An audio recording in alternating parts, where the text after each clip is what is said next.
one thing that is linked to this whole woke triumph over the left is the decline. When we say the decline of class consciousness, I mean, part of class consciousness is like, who am I? Who are we? What are we? But also, like, who is the enemy?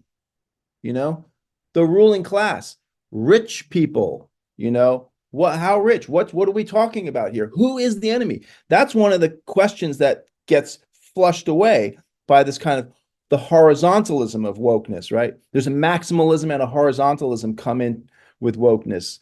Um, and I do think that the American people are primed and totally open to that part of class consciousness, which is about like, who's the enemy? In terms of thinking, like you should be as absolutely ruthless and as unbounded as you want to be and need to be. Read anything, think anything, right? And then like, what do you do politically? It's like you can never have like, what do we have to do politically influence how you're going to think, what you're going to read, right? You have to be totally free intellectually.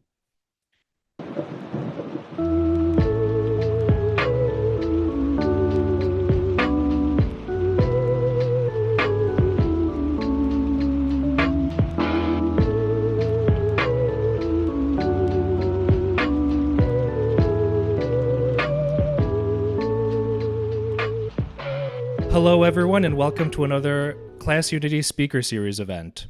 Class Unity is a Marxist organization that supports class struggle politics here in the United States. We believe in class politics, not identity politics. Our ultimate aim is to build a coalition that would establish a workers' party here in the United States. If you would like to support us, please consider giving us a donation, or even better, by joining us by visiting our website, classunity.org. Our political education program is concerned with promoting materialist analysis on politics, economics, and social issues. Part of that program is our speaker series. Today we are welcoming back Christian Parenti. Thanks for coming. He's a professor of economics at John Jay College. He's a journalist, and he's written numerous books on a variety of topics in politics and economics. Today we will be talking about the contemporary left and so-called wokeness. Christian, you have described wokeness as a cargo cult. You've called it the cargo cult of woke. So could you tell us what you mean by that? Yeah, I probably should have put in that Catalyst essay what a cargo cult is, but cargo cults exist to this day in parts of Polynesia, South Pacific, and it's there were cults that, I mean, they're on the wane, but they were in their heyday cults that imagined a return of prosperity. It was a reaction by colonized people to European domination in the South Pacific. And they were magical political movements that that sought to kind of summon back the ancestors who would bring ships full of cargo, which is to say Western trade goods. And it was a kind of millenarian and desperate attempt to make sense of the colonial domination by this larger, more powerful, and technologically, at least, richer society, that had all the commodities of capitalism.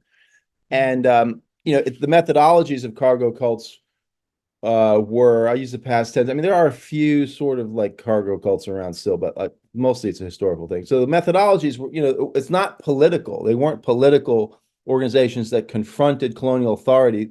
They were magical in their outlook, and they believed that certain types of rituals would fundamentally transform the material conditions under which the people found themselves.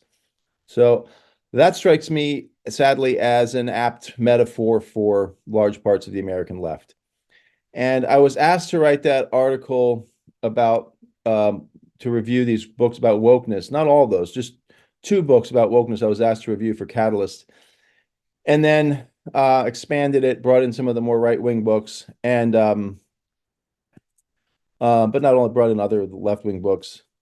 And I did that in part because, I mean, I found that there's a real prohibition about on even pretty sophisticated parts of the left of using the term woke And I think wokeness is real, and it's not the same as identity politics. It's not just a synonym for identity politics. It's more than that. It has as much to do with the therapeutic turn and a kind of therapeutic sensibility creeping into politics. Um, and I listed in that article, which hopefully I sent a PDF of it to Daniel. So if you don't have it, you can hit him up for it. I could also post it again here. Um, so there are those, I think it was 6 features of wokeness, but there was other stuff in that article. It got way too long, and so about half of it was left out. And um, what was left out was sort of a more complete history of how we got here. So I'll sketch that. So I'm working on that second half, and um, Vivek Chibber at Catalyst has not totally shut the door on it, but he didn't seem too interested in it, but he was like, maybe. I mean, the way I see it, it's that it begins with the the the history of what we now call woke begins very clearly with Taft-Hartley, right? And this law eviscerates the potential for building class consciousness in the American labor movement by banning solidarity strikes.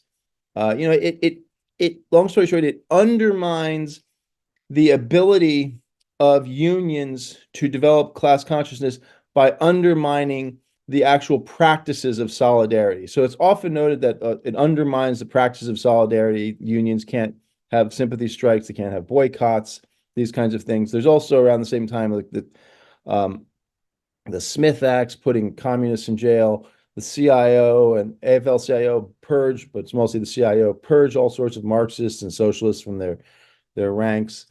And so that Taft-Hartley is both a material setback for unions, but it's also an ideological, cultural setback, because you're not going to develop a class consciousness if you can't practice class solidarity. And so unions are channeled by that law into practices that develop guild consciousness, right? Where it's just like, you take care of yours, and, the other automobile manufacturers, that's their problem. Maybe even the other trades in wherever you work, that's their problem, and you just stay in your lane.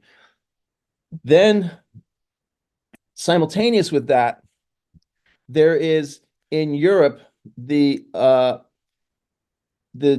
occupying powers, the American occupiers in Europe, are confronted with the problem of a very large and very popular left and a very strong left intelligentsia. And it becomes clear to the State Department and to the military and to what becomes the Office of Coordination and Plans, OCP, headed by Frank Wisner, which comes out of the military and sort of has OSS connections and will soon be brought into the new CIA.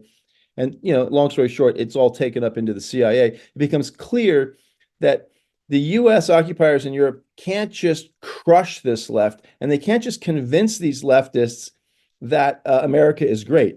They do, of course, use dirty tactics to steal the Italian and French elections, post-war elections. They cooperate with the mafia. This CIA connection with the mafia goes back, of course, to the invasion of Italy. When they're planning, they need intelligence, and they start coordinating with Italian-American mafiosa to build intelligence networks through their cousins and friends and fellow gangsters in southern Italy. And so, like, that kind of stuff, it is continued in the late 40s for actually, the wet work of really repressing communist parties in these elections. But there's also this soft power side of things, like, what story do we tell to the European left? And they realize, well, you can't just tell them to love America. And so what develops is the idea that there has to be a non-communist left has to be cultivated, or what Cord Meyer, who becomes the head of operations in the CIA, called at times the compatible left and the non-communist left. And so there's a real effort, along with repressing, sometimes violently, the parts of the communist left in Europe, there's this effort to cultivate a different kind of left, an anti-Soviet left. They might be anti-American, but they're at least like, not, they're anti-communist. Um, as part of that effort, foundations become very important. American philanthropy wasn't particularly focused on social movements prior to World War II. The you know there was a little bit of philanthropy support for Marcus Garvey and some of this early kind of Black nationalism, but um, there wasn't that much. And the civil rights movement also, it's really not much philanthropy involved in that.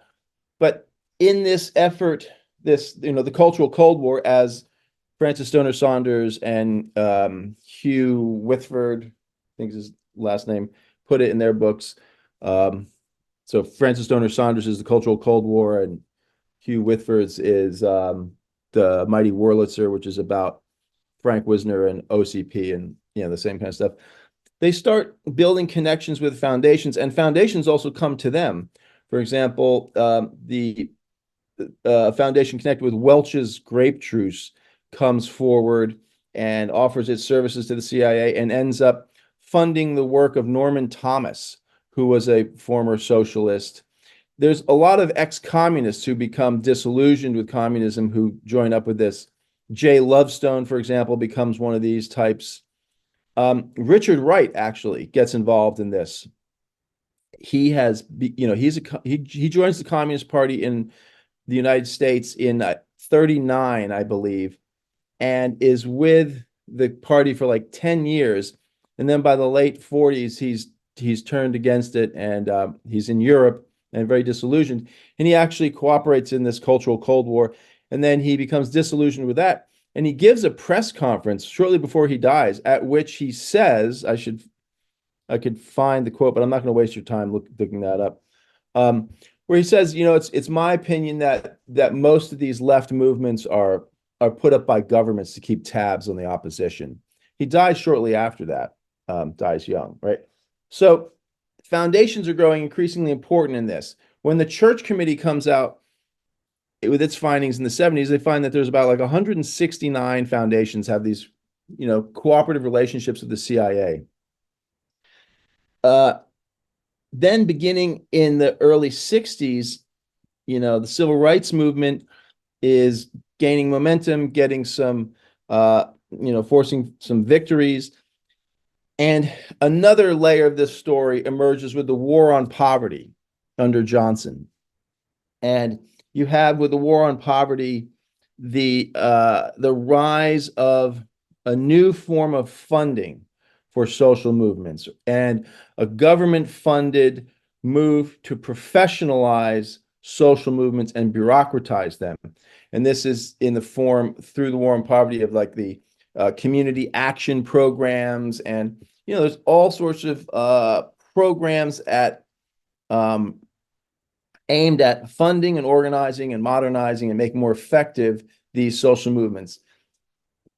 This also then will lapse into the actual transformation of social movements into small businesses, nonprofit businesses. So in San Francisco, which was one of the kind of vanguard areas of this, all sorts of communities are opposing urban renewal throughout the late 60s. And they almost all end up as small nonprofit housing developers. Many of them still exist. And so the leadership of these movements are given jobs, and the task of this movement is slowly but surely, or not so slowly, often transformed from creating problems for the governing classes to managing a little piece of the pie. It's like, okay, so you want better housing, so here you go. Here's a block grant.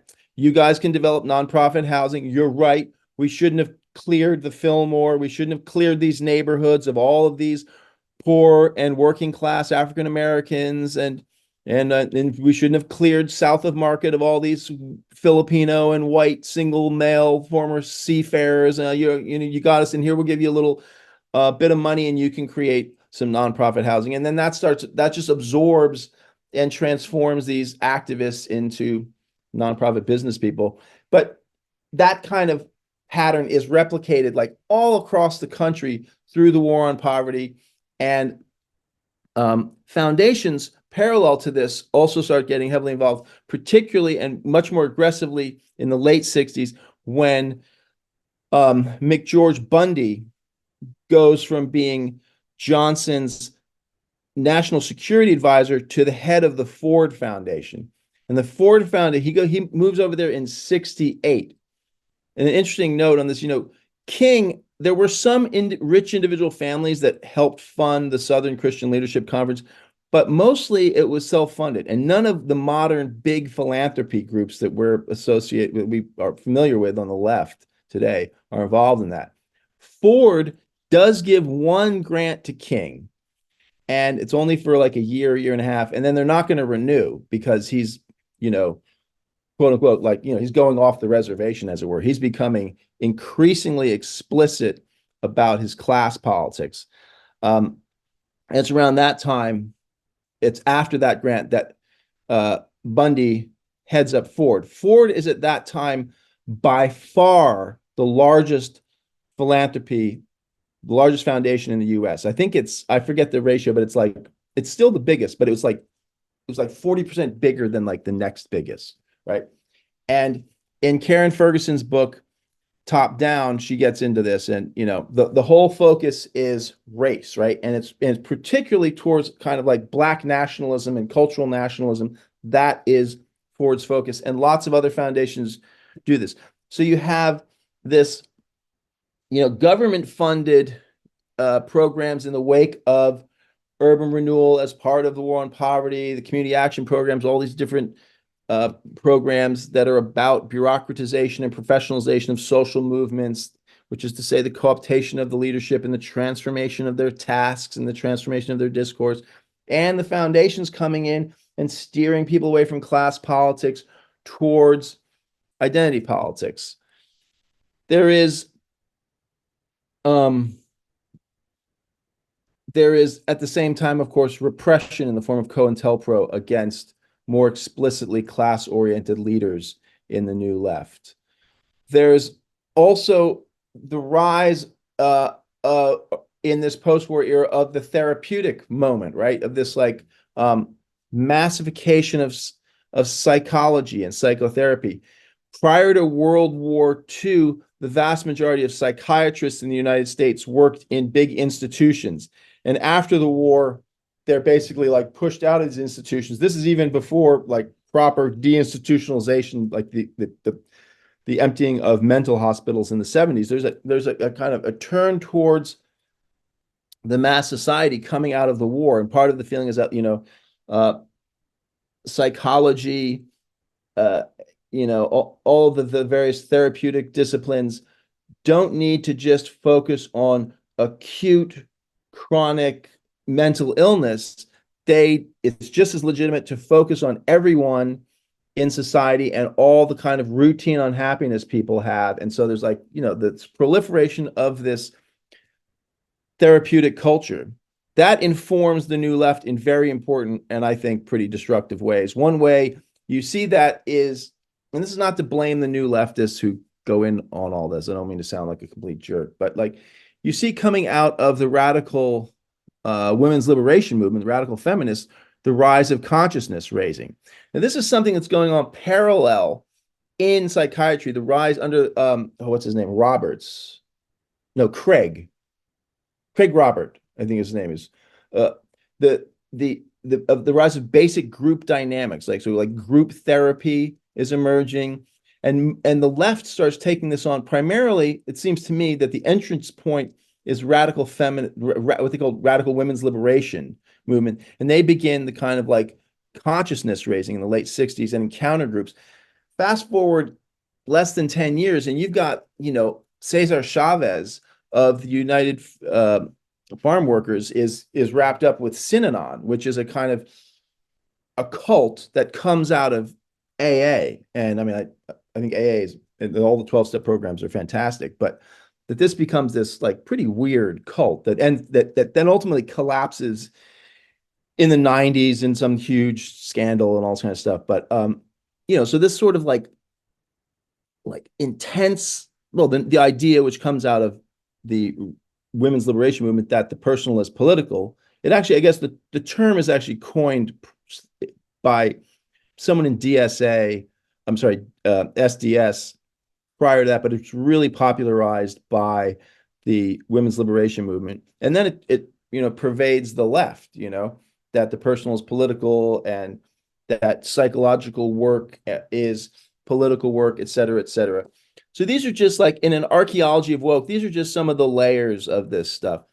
Then in the 70s, you have the exposés about COINTELPRO, about Operation Chaos, about the role of the CIA, and all that stuff is rolled way back. The CIA pushes lots more and more things off the books. They had always done that was particularly in its kind of illegal, ultra-violent stuff like civilian air transport that comes out of the Flying Tigers and is then the precursor to Air America. Like that was always from the late 40s on. That was always just like a legit private business that happened to be owned by the CIA and managed by the CIA, but it was off the books. So there's much more by the late 70s, early 80s. It's like a lot of stuff is pushed off the books.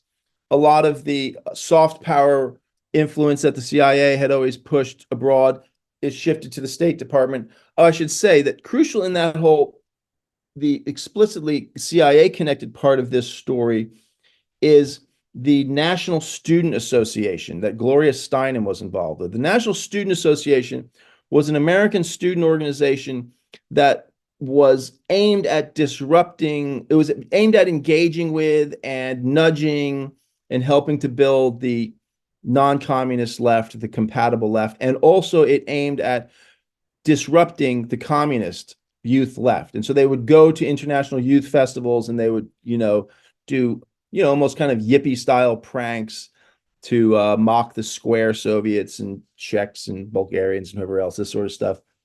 And most of the National Student Association's work of that sort was international focus, but they were on like 400 different campuses in the US. So they had a pretty significant footprint in the US, and they helped affect, to some extent, the intellectual, ideological, political development of the new left.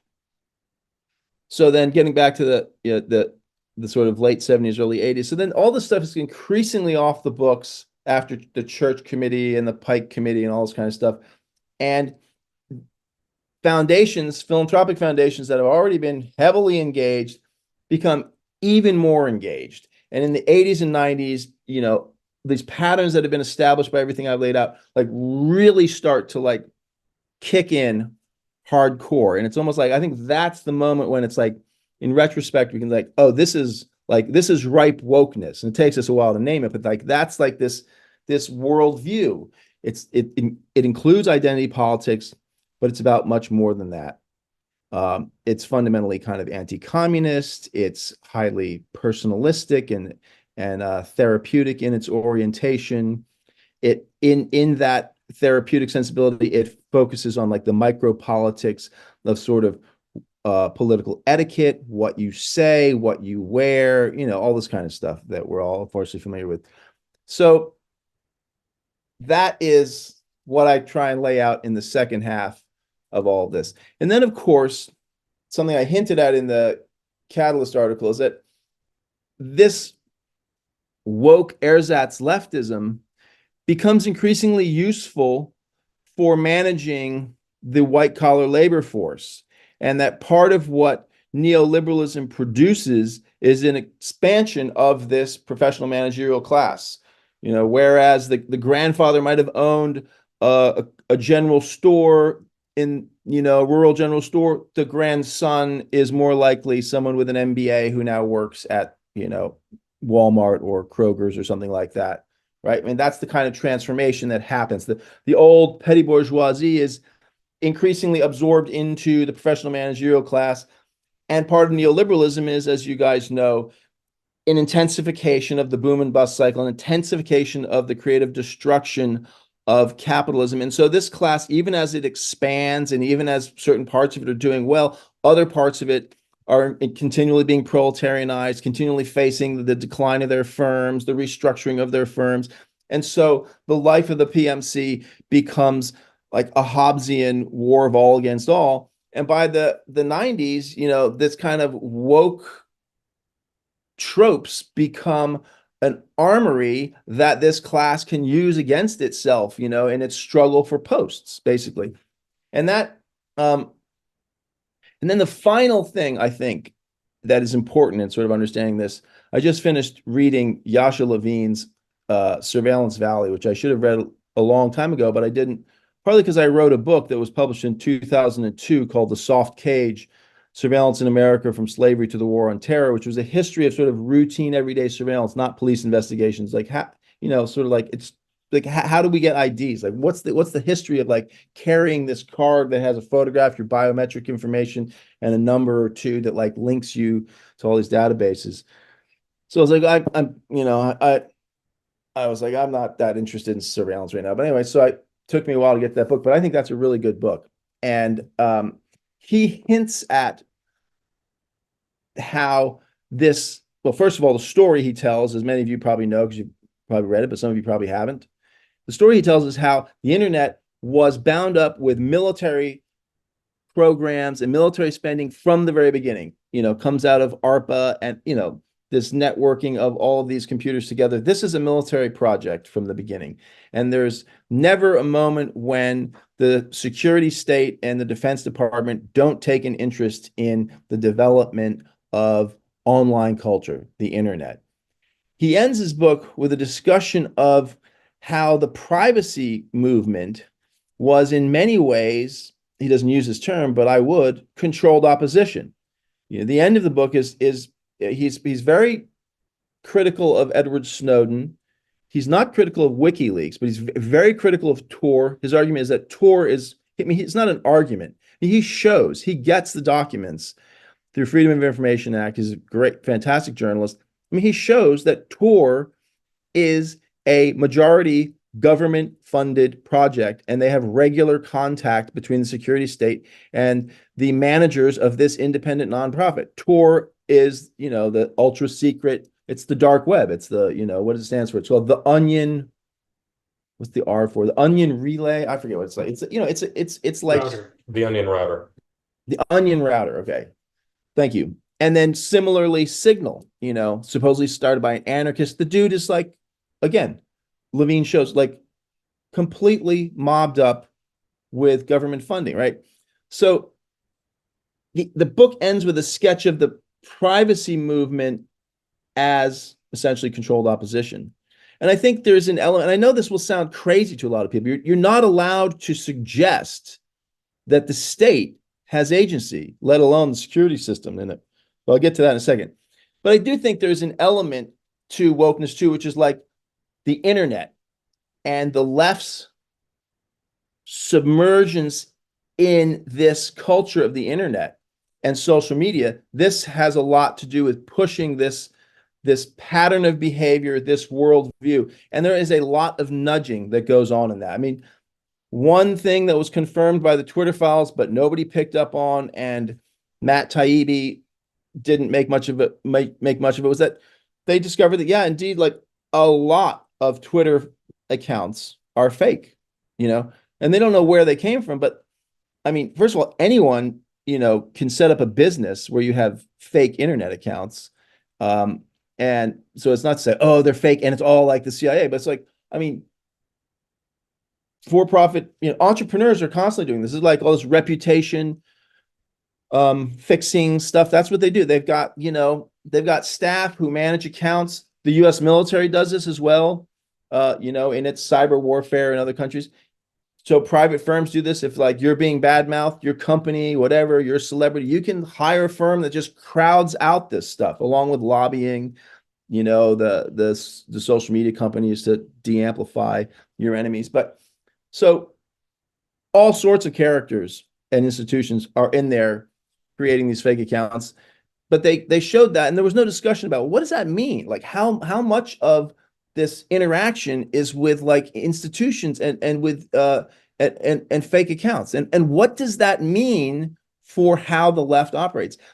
but specifically, I think, and this is something Levine doesn't get into, like, I think there needs to be some kind of like ethnography, or maybe even psychology, social psychology of social media. What that engagement does to people's minds is fucked up, right? I mean, we have in the popular press all the stuff about dopamine hits and this and that, and you hardly need to read too many articles about that to just feel it yourself by using these things, right? It seems to me that it's like this like nudging and this like herd mentality is only possible in the form that it now obtains due to the internet. And the internet is fundamentally, it is not, only controlled by the state, but it's like fundamentally influenced by the state. And so I think that project that emerges out of the occupation in Europe, the realization, wow, we can't get rid of the left. We're going to have to try and nudge them. We're going to have to try and cultivate the kind of left we can live with, i.e., a non-communist, i.e., compatible left. And I think that logic continues through today, that it's probably like a specific program that, yes, some security agencies pursue, but that it's also just a sensibility that's out there that people just understand.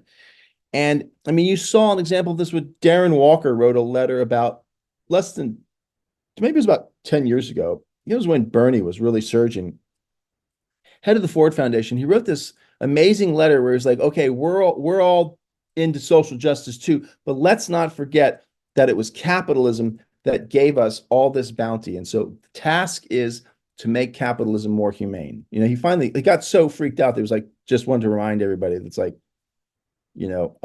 yes, we're here for social justice. Yes, we're here to right wrongs, but like within limits. Remember that the goodies flow from this economic system. So don't go too far in criticizing that. So I think that's a genealogy or archaeology of woke. That's a preview of the second half of that article, essentially. And I think it is. I don't think we can ignore it. I don't think it adds up. I don't think we can. As I said in the Catalyst article, it's the Hansel and Gretel style, like breadcrumbs through the forest, is not going to lead back to class politics. We have a real problem on the left because it is the hegemonic worldview and modus operandi of most of the left today, and I think it's a major problem. Thank you. Thank you so much. If anybody would like to ask a question, you can raise your hand on the Zoom. Okay, we have Chicago. And you can also type stack into the chat like so, and I will call you in the order that you raise your hand. So we have a question from Chicago. Great. Yeah, thanks so much, Christian. Really I don't think I've ever seen the genealogy laid out like that, so I'm looking forward to reading the article. So apologies in advance if this question is a little bit long-winded. I've been trying to formulate it internally while you were talking. So one constant I think that everyone pretty much acknowledges is that wokeness is extremely unpopular and electorally damaging, but it's extremely strong sort of in intramural competition within institutions. So it has much more institutional control over left parties than would be imagined to be warranted by its electoral value. As far as I'm aware, the only Western country where an anti-woke left is actually kind of achieving escape velocity is Germany with Sarah Wagenknecht's new party, which is explicitly anti-woke and seems to be doing reasonably well in the polling. I don't know if you have read her book or if you have any thoughts on if this kind of if there is hope for kind of an explicitly anti-woke left kind of breaking through in the Anglosphere. I just wanted to put that to you. I have not read her book. I didn't know she had a book. Is it in English? I'm actually not sure if it's in English. I think it's called The Self-Righteous. That's the translation. I'll check it out. Yeah, I have not read it. I mean, is there so the question part was like, I mean, what's the hope for this replicating? I mean, I think there's definitely possibility, but we're in a really bad situation now. Hopefully we're at a nadir of this, but there's all this disinformation stuff. Hold on, I have to actually plug in my computer here.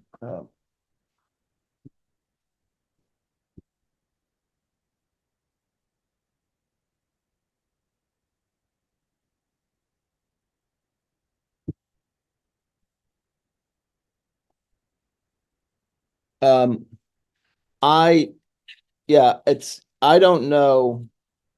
I don't know. I think that yeah, I don't know. I really don't know. I mean, I think that the hegemony of online life is a big problem. And that I don't know how to deal with that. I mean, I'm not on social media, but I recognize that that's like kind of that's not so feasible for most people. And I'm not sure it's so smart for me either, but it's just like part of me is just like from the beginning, I was like, I don't want to deal with this shit. This is disgusting.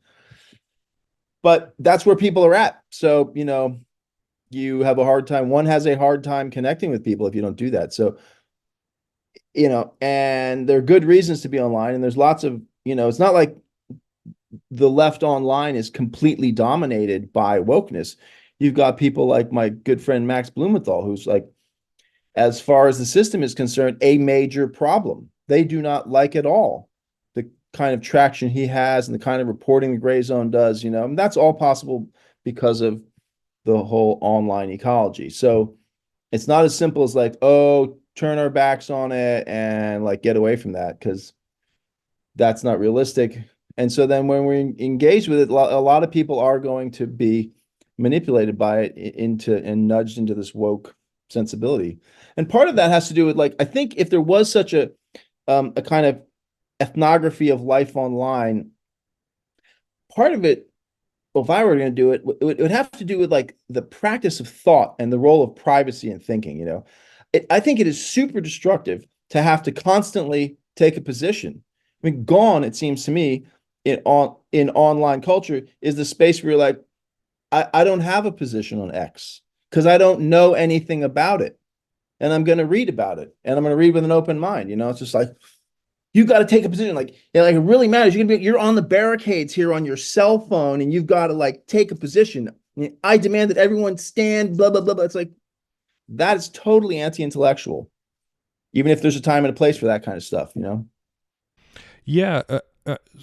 Another interesting point that kind of goes into that is that I think there is a distinction here between the way individuals behave on, say, Twitter, right, where you definitely do see this kind of woke swarm emerge a lot. But then if you look at the rise of actual alternative media that's been facilitated by the internet, you mentioned Max Blumenthal, but there's also stuff like Breaking Points. There are all these, sort of alternative media sources that are out there now.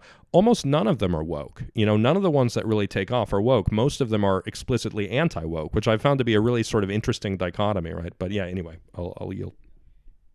That's true. Well, that's good, and that's hopeful. I mean, I think that shows that there is room for it. But NPR is woke. The Pentagon is woke, the CIA is woke, corporate America is woke, even if they're slowly kind of unwinding some of their DEI stuff. So we're not, I mean, wokeness seems to be peaking, but it's not over yet.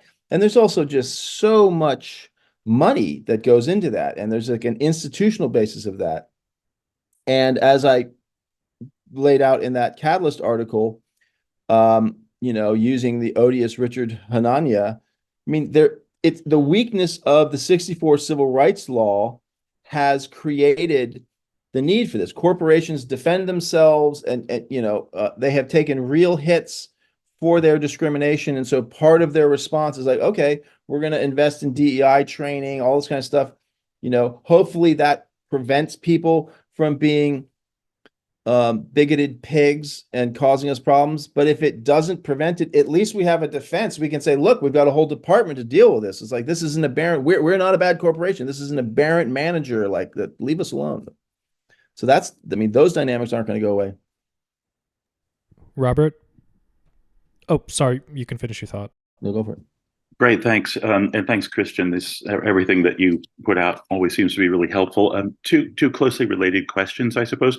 The first is that something that seems to have been very potent in the past in sort of counteracting the sort of entropic forces of identity politics or earlier versions of the same or analogs to the same was, of course, the articulation of and the propagation of a well-developed and well-articulated theory or sort of way of understanding the world. And one of the great strengths then, of course, of the Bolsheviks in their time was that people had read Capital, and people even read Hegel in order better to understand Capital. But it's hard to see how we propagate anything of that degree of sophistication and helpfulness when consciousness itself seems to be being sort of memified, right, by all sorts of social media, right? Attention spans have been shrinking for ages, but now it's not even just a matter of attention span. It's almost a matter of attention content, right? People seem to need pictures or flashing, changing images and things of that sort just to kind of hold attention. And against that backdrop, it's sort of hard to imagine how people will, come to understand even say the manifesto, let alone Capital or sort of similarly well-developed theories.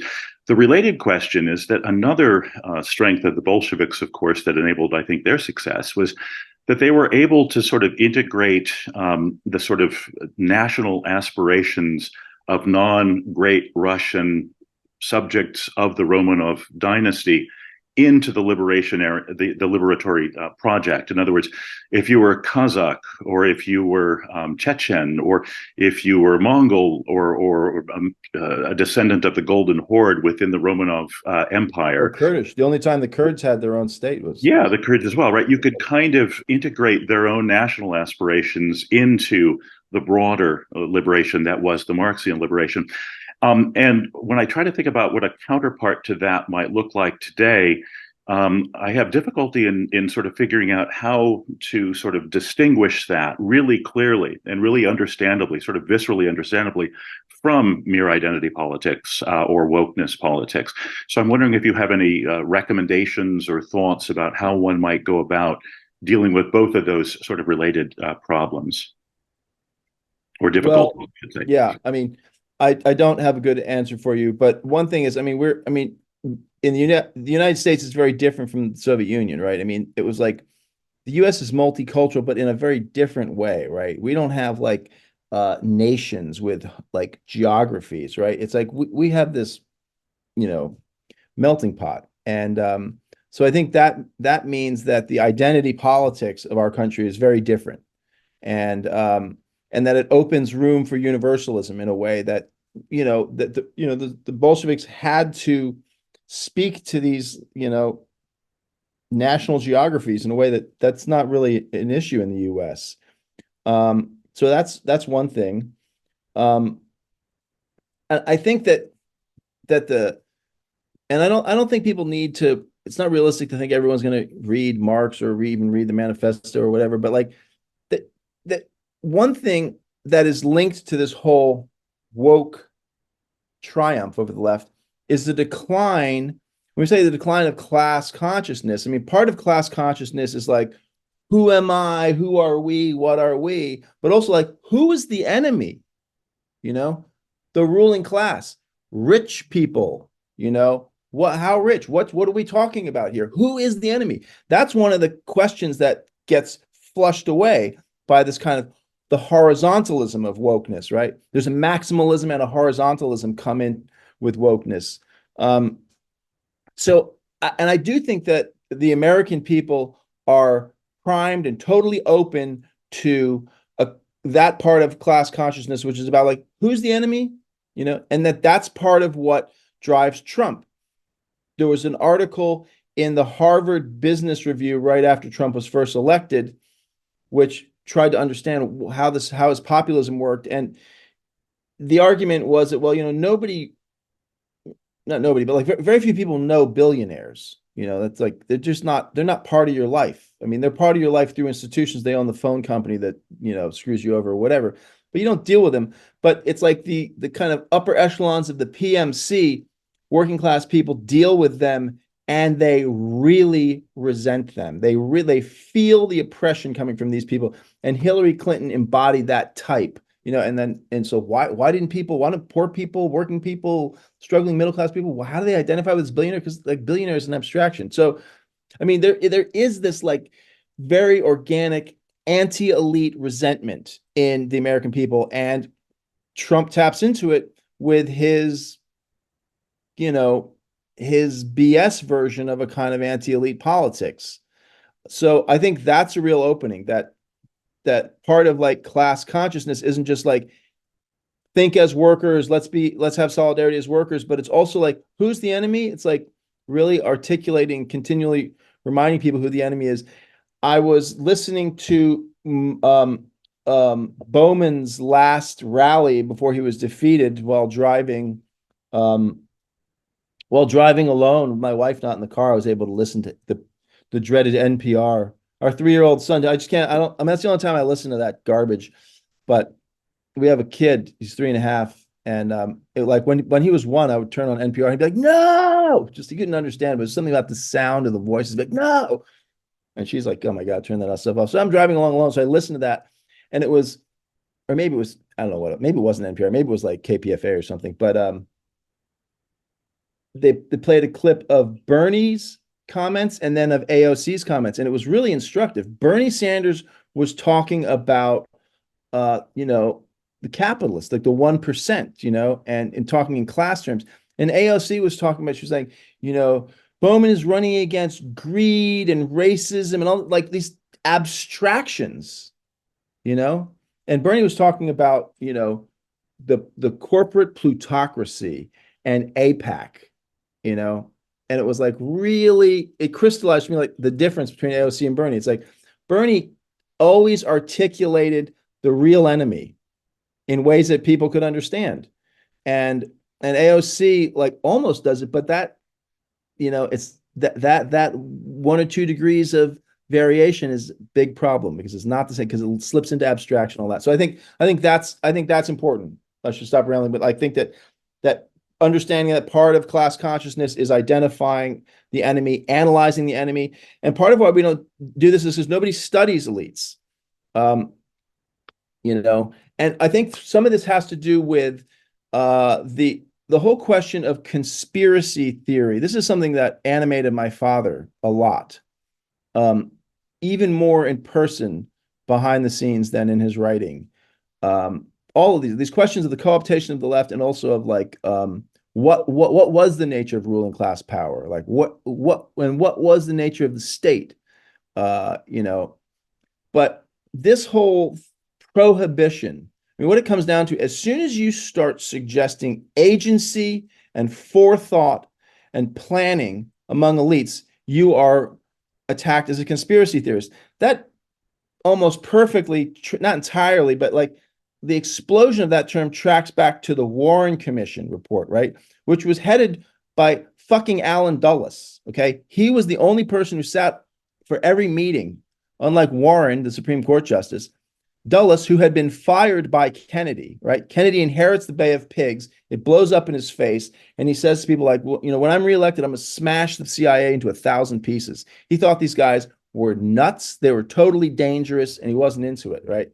There's also a kind of right-wing rereading of Watergate that's, I think, kind of interesting, which that suggests that I mean, Nixon also, not for ideological reasons, but just for his own kind of swinging dick thirst for power reasons, was like there was documents, he wanted to get dirt on the CIA, he wanted to control the CIA, and he also got rid of a CIA director. But anyway, so I mean, it was Alan Dulles who basically who starts pushing that into the media. And nowadays it's just like, conspiracy theory, and also the deep state. Like, I mean, I've been shocked that like you can't suggest that there's such a thing. Comes from Peter Dale Scott, comes up with this term, and it's like, thinking about the permanent bureaucracies that are part of how policy is implemented, and what Peter Dale Scott wrote about was how politicians often have to confront these bureaucracies, and the policy is one thing, but then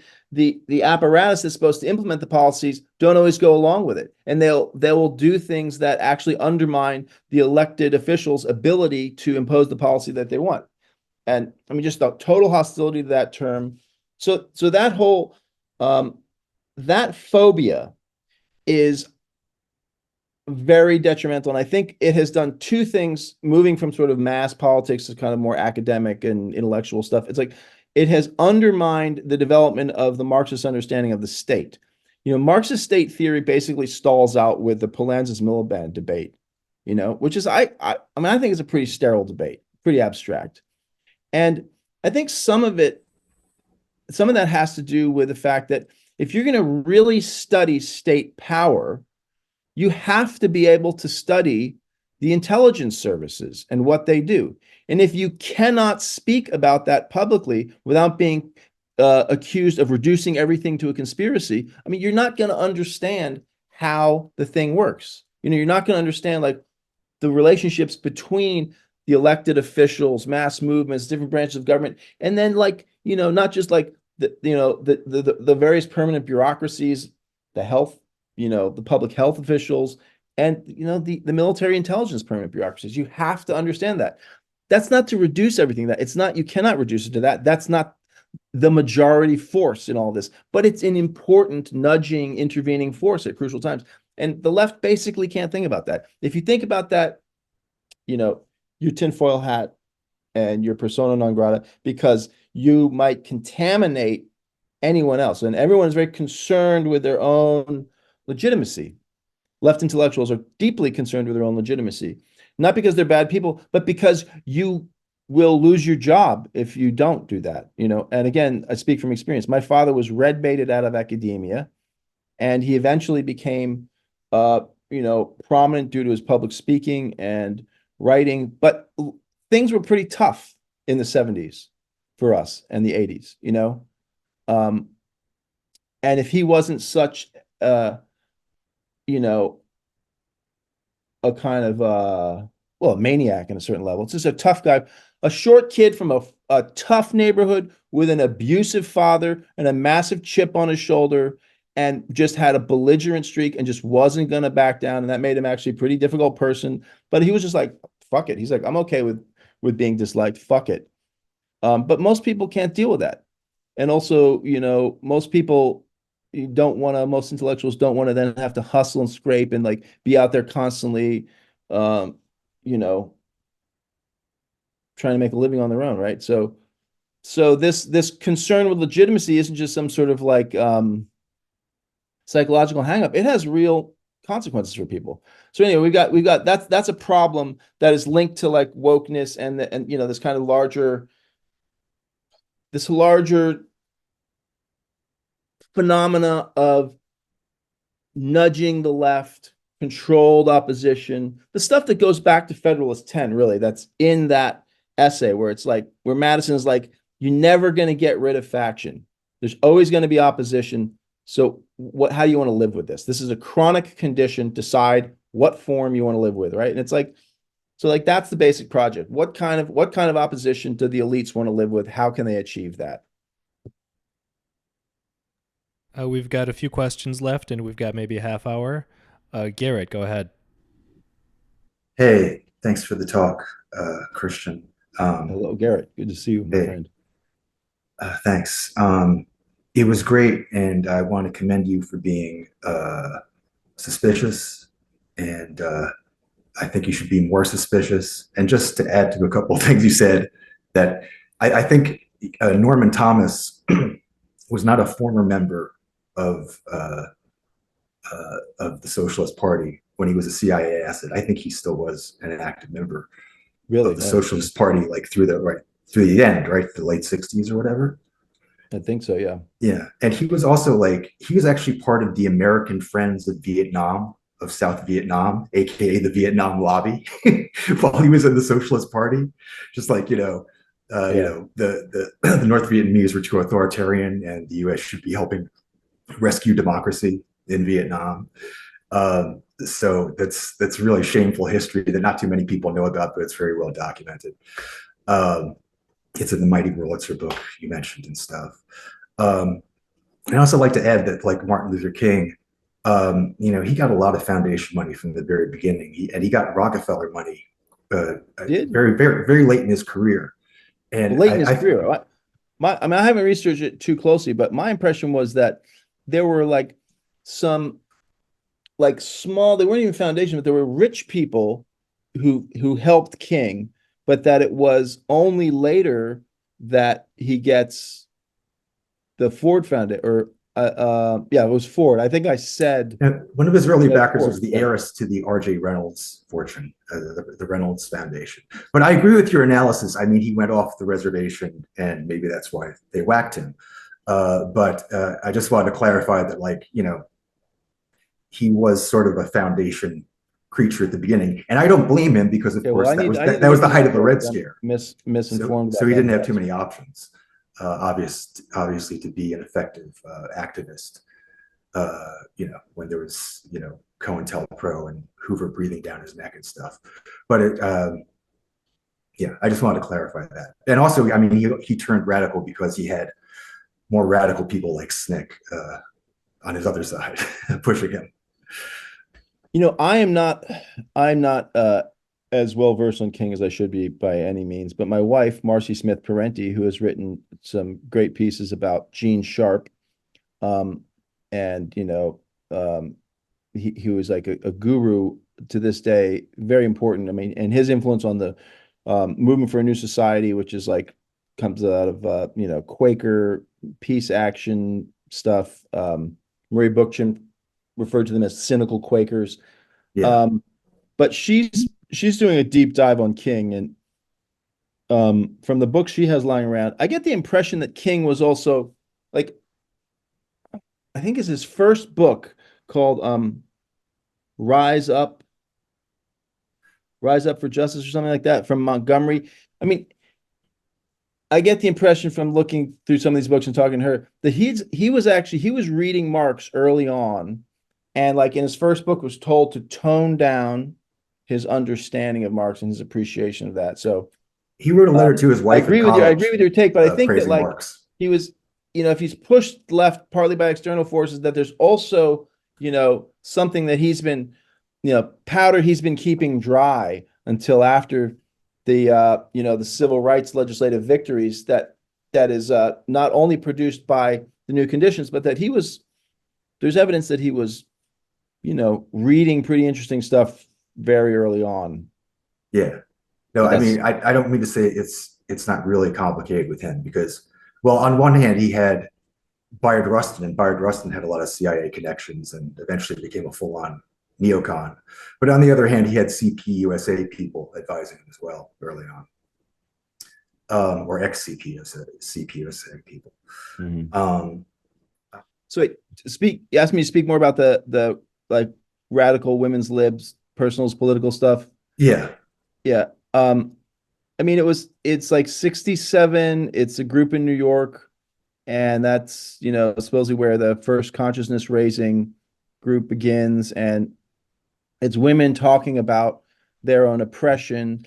And there's a good book on this, which I'm spacing on the name of, but I could dig around and find it for you. But, you know, that there's a conflict between, there's sort of like, from the point of view of the radicals, like people like Roxanne Dunbar Ortiz, who are known for many years as a great person, but she was deeply involved in all this stuff. You got these kind of like old left types that this author, whose name I'm spacing on, calls the politicos, and then you've got the liberal, you know, now types, and that the radical feminists saw themselves as sort of opposing both of these and taking things to a new level, and that yeah, and that's so the consciousness raising, personals political, had a kind of, you know, material lifestyle component to it, which was bound up with rooted in a kind of maximalist, ultra left, and they were explicitly, in their view, inspired in part by stuff that was going on in the Chinese Revolution, and according to this author, among Guatemalan guerrillas. But I actually spent a lot of time in Guatemala. I never heard about that, but that could be. And so that, you know, their feeling was that, yeah, that like, you know, it's a micro politics of practice, in that, you know, that you know, it obviously influenced by psychoanalysis, that you have to, you know, that you have to heal, you have to speak about your oppression to overcome it, and so those practices were seen as highly political, you know?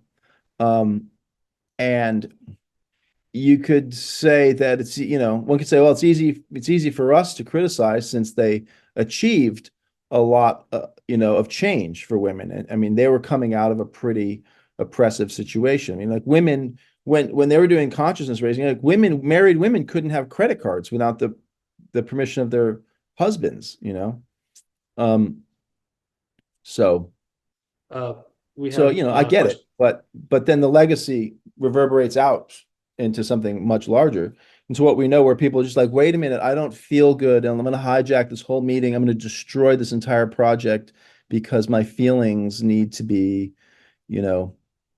centered. And what was the other part of your question, Garrett? One Um, yeah, go ahead. well, I'll come back. I'll go on stack Okay. again, give Right. someone else a chance. Right. Sorry if I messed it up. Thank you. Steve.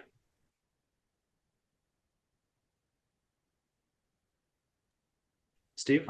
Thanks for this.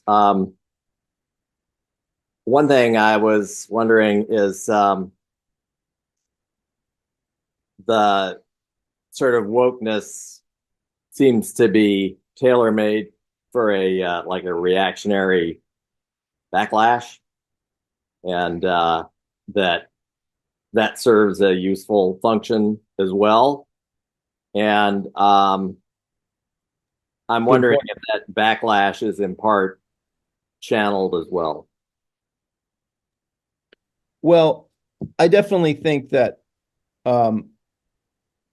that some of that backlash is channeled. Yeah. I mean, I've written about that in Compact in terms of January 6th.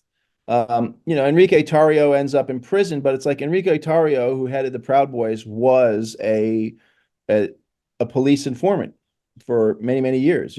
Miami, Tampa police departments, and also the FBI used him in all sorts of investigations. And it doesn't, mean that he was like working for them when he was a Proud Boy, but he said openly, said, "Oh yeah, we would always touch base with the cops when we would do actions. We would let, under him, the Proud Boys' position was to let the local police department know what you were doing, right? So we know that much about it. And I think if you look at what happened in January 6th, that's only one event. So maybe it's not fair to read too much into the rest of that kind of backlash movement from that event. But if you look at that event, it's very suspicious. To me, it's pretty clear that they're set up. As Max Blumenthal said, not in print, but asked, because he was there covering it. And I asked him about it, what was your take on it? He said it was like a bunch of mentally retarded people being led into a trap. That was his take.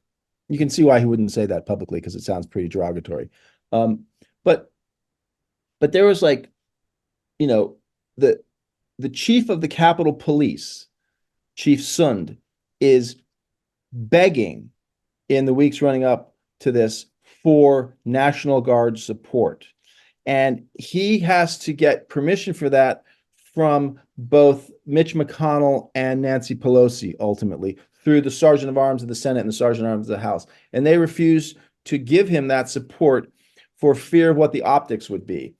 And, there was intelligence that the FBI agent who was in charge of the Gretchen Whitmer kidnapping thing with the Wolverines, a group of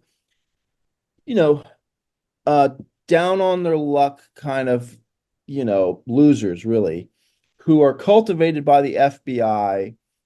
They have, as I recall, it's like there's like at least one handler for each member of the Wolverines, and they're like pushing them into this crackpot kidnapping scheme of Gretchen Whitmer. The guys who pled all go to prison, and there's a couple of them who refuse to plead, and they win their cases. And it's because it was entrapment, and they proved that was an FBI entrapment. The agent who was in charge of that, D'Ambrosio, I think is his name, is then special agent in charge in Alexandria, Virginia, and he's then moved I think he's moved to DC, but I don't know. He's in that area. He's like receiving information about what's planned for January 6th and not passing it on. The Capitol Police are reliant on other agencies for intelligence, but they also have their own intelligence unit. The guy they bring down is a NYPD guy, I forget his name, who'd been associated with the war on terror, and he shows up, and and supposedly the Capitol Police are a total mess, and this guy Chief Sund is in there to kind of clean it up, and so he brings this guy down from New York, and who's got some Irish name like Doherty or Kennedy or something like that.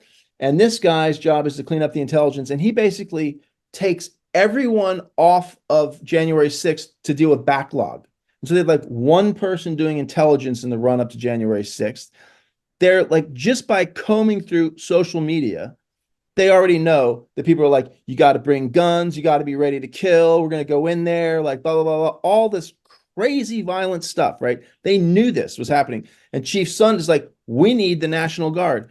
And Pelosi and Mitch McConnell are like, tell them, no, you can't have the National Guard. There's even other weirder shit. There's like, the DOD like declass, like it like prevents there from being some sort of like escalation. I forget what it's called, like declaring an event a national event of importance. There's all, endless of this stuff where you're just like, whoa, this is really weird. This doesn't make any sense. So I think that adds up to a lot of circumstantial evidence that indicates that they thought like, yeah, this is like, we want the world to see, they're concerned about the optics. And they want the optics to be like, look at these fascist nuts. They are an imminent threat, and we need to, take the gloves off, i.e., not get bound up with the Bill of Rights in how we deal with these people, right? I mean, so that indicates that, yes, there is nudging of the backlash too.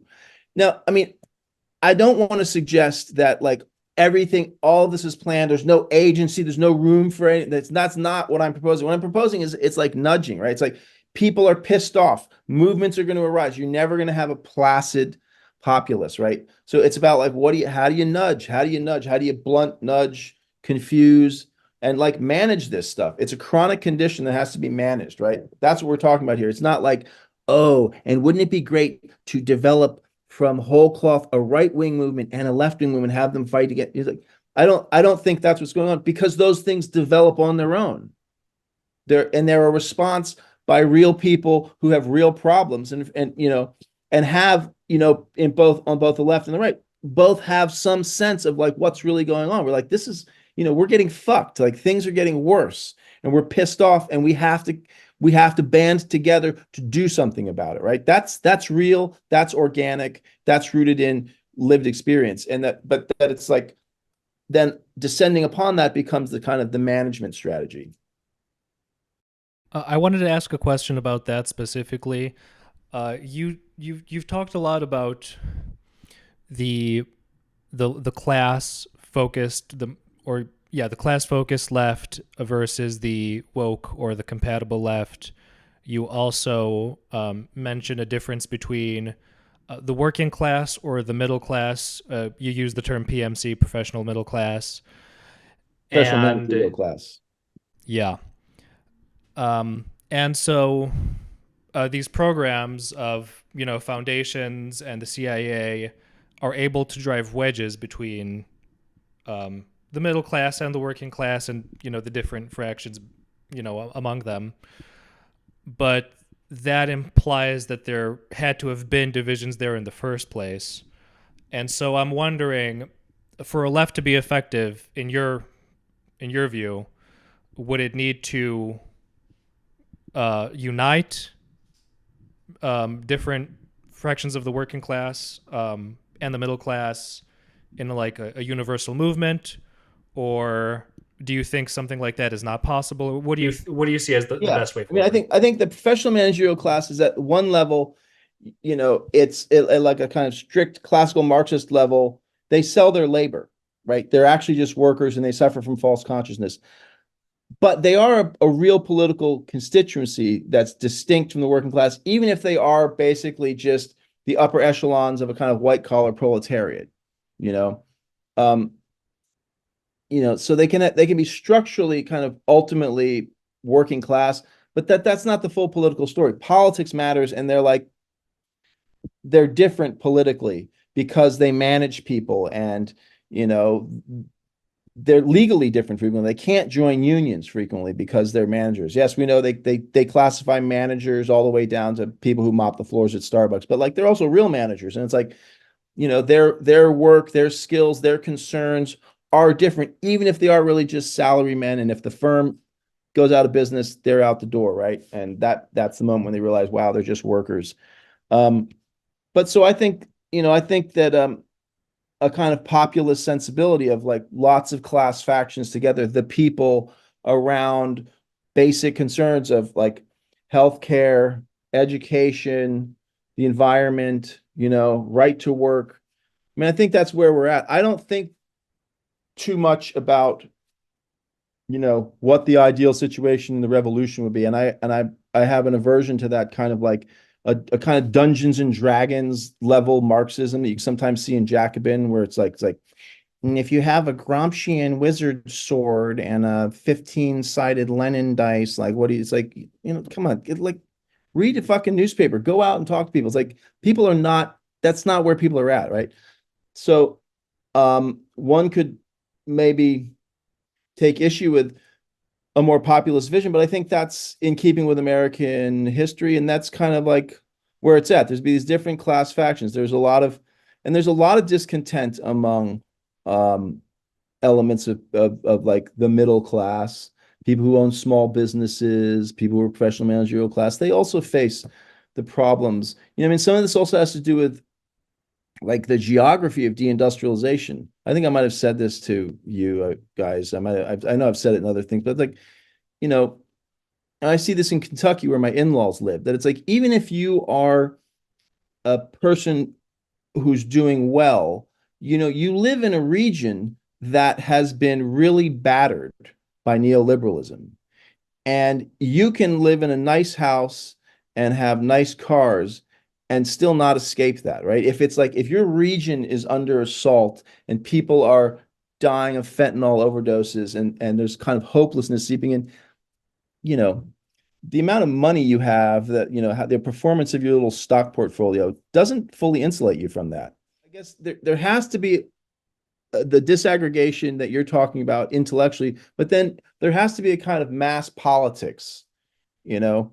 So during COVID, for example, the the old school petty bourgeoisie, the shopkeepers, the small business people, they were front and center in opposing lockdowns because they were getting screwed by big businesses. I mean, there was crazy stuff under Andy Bashir in Kentucky, like stuff I almost couldn't believe it when my in-laws told me, but that they were closing small garden stores. Like you couldn't go get your tomato starts, and they would leave like Walmart open, this kind of stuff. You're like, is that real? You guys got to be like kind of paranoid or something, and so these small business people are pushing back.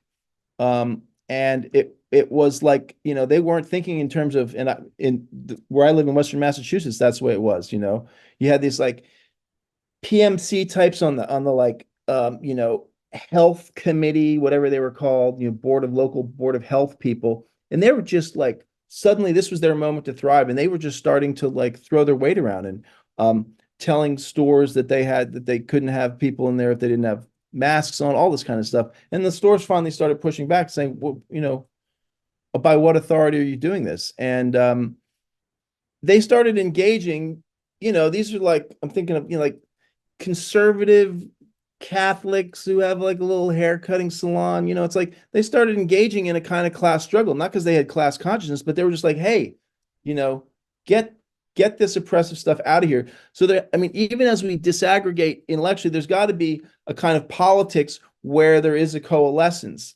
of different class factions when the crises prevent themselves. So that's what I would say. I mean, I couldn't, I'm not, like I said, I'm not particularly good on theorizing what social movements should do, but I do know that they shouldn't do this woke nonsense of turning every political meeting into a therapy session and getting beyond this horizontalist antagonism of the oppression Olympics, frankly. In terms of thinking, like you should be as absolutely ruthless and as unbounded as you want to be and need to be. Read anything, think anything, right? And then like, what do you do politically? It's like you can never have like, what do we have to do politically influence how you're going to think, what you're going to read, right? You have to be totally free intellectually. And then you got to make smart strategic decisions, and they're probably not. The strategic decision is probably not like, let me tell you what I really think. It's all over the place. It's crazy, but it's connects for me. It's like people be like, whoa, it's got to be like the billionaires. They're fucking us over, and their friends in the deep state, these, scientists at Anthony Fauci's NIAID who get to fucking make money off of the fucking drugs. And some of these guys who even approve these drugs get to make money off of them. I mean, come on, that's a racket, right? Like this, like that's the enemy right now, right? There's got to be like those two registers have to happen. So does that make sense? So it's like, I mean, I do think that the part of one of the problems of wokeness actually, and this has to do with some of the culture online, is this thing of like, what should I think? What are the political implications of what I might think or what I might say? I find this with my old friends, particularly out here in California, all the time. Conversation has become very constrained, particularly because, around this question, because I've noticed some of you probably read these articles, some of you haven't, but like, I mean, I think there's very clearly a campaign against Trump. Doesn't mean I like Trump, and I'm like, why is that? Trump gave the ruling class massive tax cuts. He was like the Koch brothers, like wet dream with his deregulation. Like why are they giving this guy such grief?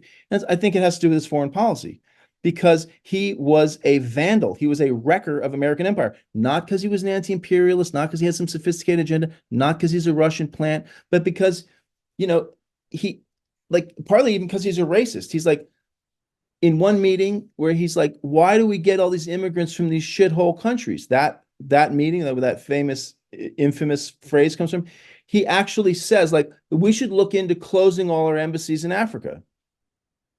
He's like, I want someone to look into that, draw up a plan, and they're like, you can imagine if you're at the State Department or the CIA or the DOD, you're like, this is insane. This guy's completely out of his mind. He doesn't understand, And I think I've talked to you guys about this before. They bring him in 6 months into the whole thing. The Joint Chiefs have a meeting with him at the Pentagon, and he interrupts them. They're trying to explain how the American empire works, and he interrupts them. He's like, where's the fucking oil? We should be getting free oil. We've spent $6 trillion on these wars. Like, you guys are losers, right? He hates these people, and they hate him, and they've gotten into this dynamic. And that's why I think there's this thing with Trump and the establishment. I mean, I can't discuss that with most of my old friends because they get triggered. They get panicked. They go, what are you supporting Trump? It's like, no, we're here, closed doors, having a drink. We're talking politics the way we used to, where anything's open to discuss, right? We're not in a meeting. We're really old friends. We can say anything politically to each other, right? So like, let's just think about it. And it's like, no, the response is like, no, I will not think about this. I will not accept any of this evidence. This is totally freaking me out. And it's like, that is the result of life online, where people are like, I can't take position X because the political implications of that are such that I don't agree with them, So there's all sorts of self-censorship happens, which doesn't even appear as self-censorship. It's just like, correct thought, the pursuit of correct thought. And it's deeply anti-intellectual and hobbles the left. So at least that part of your question, I think it's like, we think, however, as creatively as we can, and as voraciously. And then we have politics that are, not as freewheeling. We're getting to the end here, and I don't think we'll have time to get to every question, unfortunately. Thank you for everyone who did ask a question. I want to call on one more, or actually this is a member has written a question, a member who has been studying, they say they've studied religious cults and see the parallels with those in woke that you mentioned, Christian. There's the social manipulation, there's the ostracization, and the therapeutic mindset. Also, this member wanted to bring up this idea of the construction of an alternative persona that somehow gets required of people but is denied. that it exists. And so their question is, you have substantial knowledge of communist societies. Maybe you know about political cults, and the question is, do you see any connections between woke as a cult and political cults? Yes, and I actually wrote about that to some extent in an essay for Non-Site called "The First Privilege Walk." And so when I moved out to California from Vermont in 1989 at age 19, hitchhiked out there and enrolled in this crazy college called the New College of California, and participated in one of the early privilege walks, which are also called, I think there's some another name for it, but that's like where everybody stands in a line. It's like, if you're white, take a step forward. If you're a man, take a step forward. If you're a person of color, take a step back. If you're gay, take a step back. If you've ever been to jail, take a step back. Whatever. Like if your parents have advanced degrees, take a step forward. If your parents have ever been arrested or been to jail, go back. These kinds of questions, right? I forget what they are, but and then years later, people would tell me, "Oh, we did this like exercise. It's so amazing." And I was like, "Yeah, I did that, back in California." And I started thinking, I'll bet that's like kind of the origins. Sure enough, so the article is about Sherover Marcuse. I'm forgetting her first name, but she was Marcuse's third wife, and she was the daughter of a guy who I think someone should write a biography of this guy, Miles Sherover. I think he was like some sort of like deep Soviet, like, agent, not like a spy, but like a kind of political actor. He comes from, he comes over from Poland, I think, and then makes his way up. And long story short, he goes over to the Soviet Union and helps that. He's an industrial engineer for them, and then he's like involved in supporting. He's the Spanish Republic's purchasing agent in the U.S., and he's involved in breaking circumventing the embargo against the Republican forces during the Spanish Civil War. And he's eventually right-wing forces in the Air Force and in the aircraft industry get hip to what he's doing when he's like trying to buy too many planes. And he's actually working with FDR's brother-in-law, and FDR was actually kind of tacitly accepting this. And then he ends up in Venezuela, starts a huge steel company. Then he ends up in Israel. And long story short, and along the way, he abandons his family and then his brilliant daughter. God, I can't remember her first name. Senior moment. She becomes a student of Marcuse's. She ends up marrying Marcuse, and she invents the privilege walk. And she's one of the early kind of like anti-oppression, anti-racism trainers. And so check out that article, The First Privilege Walk at Non-Site. And interestingly, she was very involved in, very influenced by reevaluation counseling. Reevaluation counseling is the methodology that's associated with Harvey Jackins, who was on the original board of L. Ron Hubbard's like original board of directors for Scientology. He's there, and then in 1952 he breaks off and starts his own thing. And reevaluation counseling it's still popular on the left. It was very, very important to the movement for a new society. They were heavily influenced by Gene Sharp, and they, live in these collectives, and they were big in the Bay Area, Philadelphia, parts of New England, and they were very influential on like the anti-nuke movement, the peace movement, and I would say very destructive, a very, very proto-woke destructive influence on the left. I think Steven Zunis, who's out at SF State, was with them. I don't know. I shouldn't say that if I'm not clear. Anyway, so yes, that's one example of a connection to a political cult. I mean, reevaluation counseling is very, very cult-like, and Harvey Jackins is it traces back to Scientology. It's a kind of like, I think there might have even been a lawsuit maybe that L. Ron Hubbard at least accused Harvey Jackins of stealing his whole kind of playbook. And of course, Harvey Jackson strips out the kooky stuff, like the really kooky stuff, or at least the kookies. I mean, I don't know that much about Scientology, but I did watch like 2 minutes of that Tom Cruise tape where he just sounds totally nuts. So there's that connection, and there's a lot, and there's a great book on this also. Oh, another part of this is like, behavior modification, this stuff, which is like a lot of that's just hidden in plain sight. There's a great book I just read called Revolution's End about the Symbionese Liberation Army and the kidnapping of Patty Hearst, and how that stuff tracks back to Vacaville State Prison, where there's like, it's not a secret, where they were doing all sorts of behavior modification experimentation on prisoners. And that's what Sinke, who's, I forget his original name, whatever, he comes out of that program. But anyway, so lots of weird stuff going on in the 60s that, with cults and drugs and all that kind of stuff. The Big River, it's not like that's it. It's the cause. No. But it's like, it influences the main flow as a tributary does a river. The denial of biology, which I kind of, mentioned briefly in the beginning of the Catalyst article. I mean, that's an important kind of, I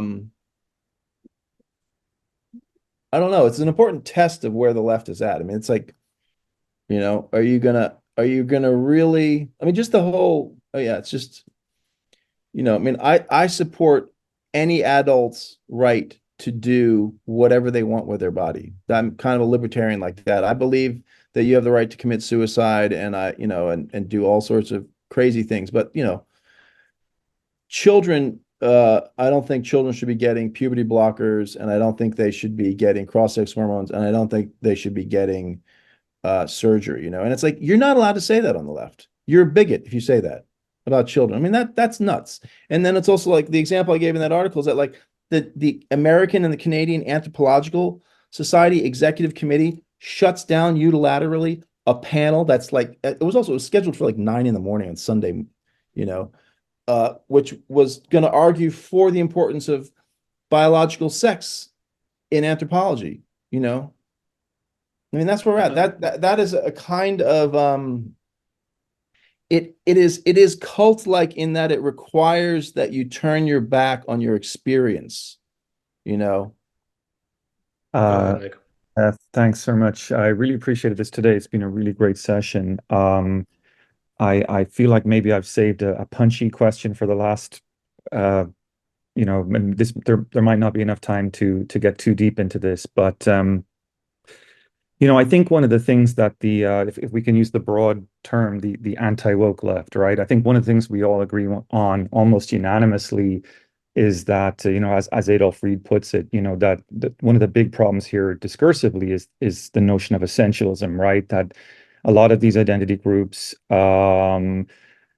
speak as if the experience of injury to an identity group is what allows them to speak the truth of who and what they are. And I suppose the convoluted term for this would be sort of standpoint epistemology, but you can park the convoluted language. That's basically what it boils down to. However, I've noticed a bit of a split in the anti-woke left when it comes to the question of Gaza, because some say the protests for the Palestinians are kind of mostly coming from a college-educated middle class, PMC, and they reflect a kind of identitarian reflex, which blinds them to, the I suppose you'd put it something like, blinds them to the dark side of Hamas and so on.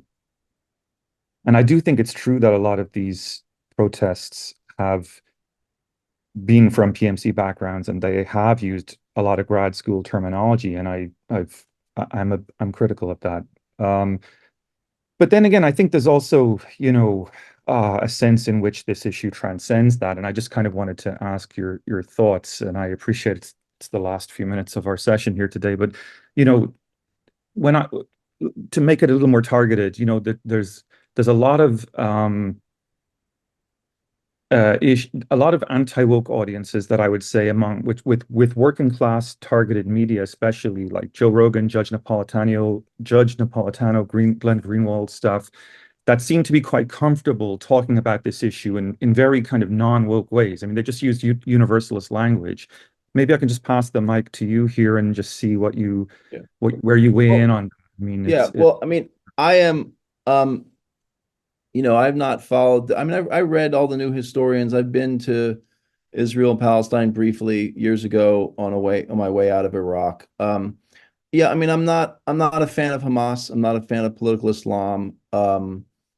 Uh, you know, I I guess it's how I was raised. Bringing up my old man. It's like, he never supported, and so I kind of inherited that. Never supported terrorism. So like, that's terrorism. It's not good. IRA, terrorism. Why don't do that? Terrorism is not good. It's not good politics. And there were a lot of guerrilla movements that didn't go in for that. That fought unbelievably vicious, intractable foes. The FMLN in El Salvador. I mean, Arena, the right wing, really kind of fascist party, it had a lot of support. There were a lot of grassroots supporters for Arena. The FMLN never went around like killing them, being like, "Hey, you support these fascists, when we're going to cap you." Nobody can think that. So they didn't do that. They tried to win them over. So I'm not a fan of Hamas. What Israel is doing is utterly disgusting and outrageous and vicious. But what worries me on this, and I've been quiet on it, not particularly involved, but it's like, I mean, I see a kind of cynicism and a kind of desperation at the heart of a lot of this. It's like, to some extent, it's around, I mean, and the situation is really, really intractable and crazy, but the demand for divestment, this is a canard. This is like highly problematic. I wrote years ago about this with fossil fuels. And people don't understand this. It's like, it wasn't that important to apartheid. What was important to ending apartheid was when activists started pressuring banks not to make bank loans, and when trade unions started pressuring, started refusing to unload cargo. And then when the British and Canadians and Americans governments imposed trade embargoes on South Africa, right? It was like, economic warfare was important, but it wasn't this divestment thing. It wasn't like the university has to sell its stock. And the problem with that is that, like, that has no effect on the target, and I wrote, if you're interested, you can find my critique of this in the New York Times. I did a little thing, and in the Huffington Post many years ago, like in the 2013 or something. What's happening when you sell stock is it's happening on a secondary market. The firm gets some money when it issues stock, but most of the stock is trading on secondary markets. So if the university dumps its ExxonMobil stock on a secondary market, it's like, it doesn't do anything to ExxonMobil economically. And I put this case to Bill McKibben. He said, well, it withdraws their social license to operate. Okay, well, that's pretty symbolic. What about their legal, actual license to operate? Let's focus on that, right? So there's that problem with the Palestinian movement, but there is, I've been heartened to see that, like, there was protests, like the uncommitted protests in Michigan, like that, you saw it had an immediate effect on the Democrats. Okay, what they did was, yeah, I think that's true. Bullshit, but like they responded immediately. They're like, holy shit, huge Arab populations in Arizona. I guess the two biggest concentrations are Arizona and Michigan, right? And it's like, do the math on that. And then there's protests at the White House. That's good, because this administration can start pressuring Israel to pull back. Another thing that's bothered me about this is like the hostility to a two-state solution, and when you press leftists about, well, what do you mean by a one-state solution? It's like the time frame immediately becomes like 50 years. It's like, do you think that Israel is going to voluntarily turn itself into a different kind of state in which the Palestinians the Palestinians are going to soon outnumber them, and it'll be one man, one vote? They're never going to do that. It strikes me as unrealistic. Is that the just thing? Yes, that is the morally just thing, right? To have a state where it's one person, one vote, right? But it's just like, that doesn't strike me as realistic. People say, well, the two-state solution isn't realistic. But you look back at the history of the two-state efforts under Clinton, there was no crisis for Israel. And it was like, okay, Israel sabotaged that. The PLO, then becoming the PA, was corrupt and fucked it up. And, there's a whole sordid history of failure. But like they got pretty far, including Netanyahu, who went along with it, played ball, this kind of stuff. But I'm not saying, a two-state solution is completely within reach and is totally reasonable. No, but it's like amidst all this horror that you see, it's like the fact that there isn't, obviously ceasefire now, but like that, like the idea that like a two-state solution has no traction. And say, well, there's like 600,000 settlers in there. It's like, yes, and a lot of them are completely nuts. They're right-wing lumpen lunatics, but a lot of them are also just people who are like, it's cheap to live in the settlements, And it's like, I'm not sure it's totally out of the question if, there is an international crisis, and it seems like one could imagine, when I try to think of like, what are realistic solutions? One is in 50 years, Israel will be militarily defeated. And that will probably come with, serious payback for Israeli civilians, if that's the case, right? That's, first of all, that's 50 more years of this kind of like mowing the lawn every 10 years of massacring Palestinian civilians, and the vision at the end is basically the implosion of the region. So I can't quite get on board with that. Is a two-state solution realistic? No. You can make a very strong case how that's pie in the sky, but it's also, you can also make a case like, well, wait, I don't know, maybe it's not. Maybe if there was enough pressure on Israel, Jeffrey Sachs, is saying, it's like there's got to be a third force. There's got to be European or international soldiers policing the line. And people on the left say, well, the settlers, too many settlers. It's like a lot of them are fucking dangerous and nuts, but a lot of them are also just people who just live out there because there's good services and it's cheap. And if the Israeli government was like, everybody out, you got to go, a lot of them would go. And there'd be armed conflict with others who wouldn't go. But I'm not sure, it wouldn't be like 700. They pulled them out before. They pulled them out of the West Bank. And I'm not an expert on this, and so I probably shouldn't even be saying this, but it's like that I find disturbing. It's just like, so we're supposed to we're supposed to imagine like the solution is the implosion of the whole region. I don't know. So those are that's where I'm at on this, and it's very depressing. Okay. And it's a really interesting question. I just wanted to hear your thoughts. Thanks so much. Yeah. And I get how totally impossible a two-state solution probably seems, but I don't know, man. What if there was an arms embargo? What if there was a trade embargo? And what if it was like, okay, there's going to be a UN force here is going to separate, is going to police these lines, and and some portion of the settlers can stay in the West Bank, but they're going to have to deal with the PA. I don't know. It's a miserable situation. It's horrible. It's utterly, utterly horrible. And I understand why people are so, it's just awful. It's so awful. And of course, this kind of stuff happens everywhere. You don't see it in Sudan because there isn't internet and people don't have cell phones, but it's like, there are children in Sudan right now buried in rubble, crying over the corpses of their mothers. And it's like, it's awful. Well, yeah. Thank you to everyone for coming. Right? Yeah. Ending on that note. Well, it was all around a great discussion. Thank you for everyone for coming and asking questions. Thank you to our speaker, Christian Parenti. It's been great, and maybe we could do it again sometime. All right. I like that. Thank you all, and good luck with everything.